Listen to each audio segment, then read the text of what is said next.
छड़ पल्ला ऐस अमीरी दा, बस सुच्चा रूप फकीरी दा। छड़ पल्ला ऐस अमीरी दा, बस सुच्चा रूप फकीरी दा। ऐ भेद फकीरी पहाड़िया, ऐस मैनू मार मुकाड़िया। साडे बुल्ले ने फरमाया है, ऐस गुंजल नू सुजाया है। जेड़ा नफ्स नू लीरो लीर करे, ओनू सोना रब फकीर करे। जिदे मन विच तूं दा बी लावे, ओ सदा ही मिठरा फल खावे।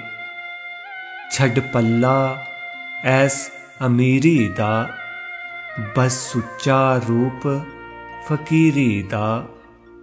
बस सुच्चा रूप फकीरी दा।